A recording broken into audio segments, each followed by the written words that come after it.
So now here with us is Bob Wallace. He's really a veteran in the games industry, and we're honored that you be here and answer our questions. It's my pleasure to be here. Great. Here at GDC Europe, you're doing a pitching workshop for developers. What is more important when doing a pitching in front of a publisher? It's the basic idea, or it's the overall quality of the presentation? Well, actually, the most important thing is the team's proven ability relative to the game they're proposing to make. Okay, so if they're very experienced at making, for example, real-time strategy games, and they're proposing an action RPG, they can be a great team and not sell the deal. Whereas a lesser team, not so great, who's done a good job making an action RPG, who proposes an action RPG, is going to be taken more seriously. So the publishers are risk averse. They're looking for talent with the proven ability to do the target game with the minimum amount of risk.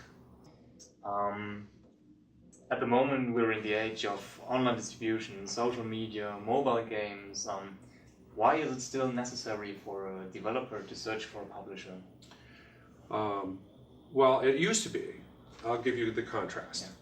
Historically, a developer needed a publisher because distribution was primarily retail, and the publisher had the marketing ability to put out advertising and to build the inventory, which is very expensive to build, and to do the distribution and get it out to the retailers.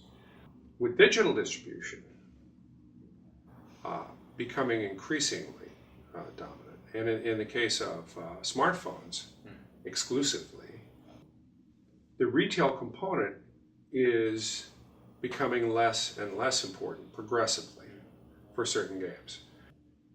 So in that case, where digital distribution is the dominant function, the main benefit of having a publisher is funding. So in that world, in the new world that you suggest, and I agree with you that the world's going this way, the publisher's principal value added is funding, and I think they're going to have to find other value added things to do. With your experience in the games industry, I would like to talk about is there a recurrent theme in the games industry, and how do you think will the games evolve in the next few years? Two questions. Yeah. So, from my standpoint, what I've seen happen historically is whoever wins a given console cycle or wins a given battle to produce the best game of this genre won't always necessarily be dominant in the next generation or the next cycle of the genre. Just because somebody, a market participant, a publisher, or a given platform seems dominant at the time, that may change. And we're seeing that with these new platforms like free-to-play browser-based games, for example. The traditional publishers don't know how to do those. They've built all of their management infrastructure and their best practices internally about how to go about doing things and their policies around being successful making box games for retail. Consequently, there's opportunities for new companies. And so the new company can grow in this new market, and the major leaders from the prior generation,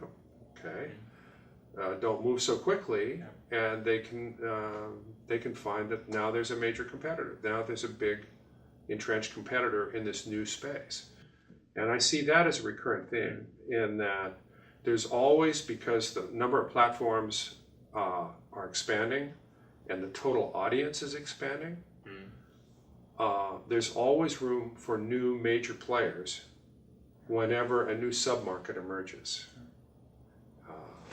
And that makes the gaming industry really exciting and vital, because there's always something new and exciting going on. It's a great industry to be in. If the gods of gaming granted you the wish, to create the game you've always wanted, what kind of game would it be? Well, that's an interesting question because I'm a complete business guy. Okay. So from my standpoint, I'm agnostic about what kind of game it would be.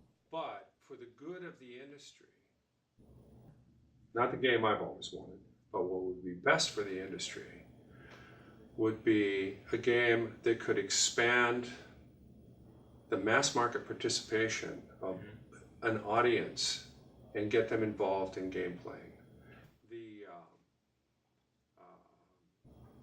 The Zynga and Playdom games have, which are casual social networking games, have gone a long way to convert players who probably used to play solitaire for free because it came with Windows, okay, to playing a variety of different genres that are, from a hardcore gamer standpoint, very light games. Okay, I mean, even trivial from a hardcore standpoint. But it's involved them in playing many different types of games and expanding their horizon on being playing games.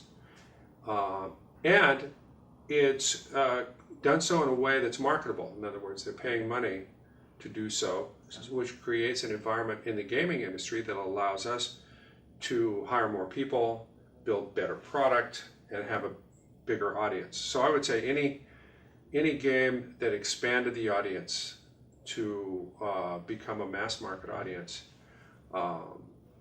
Fundamentally, we're in the entertainment industry. Okay, we're a form of entertainment, but we don't yet reach the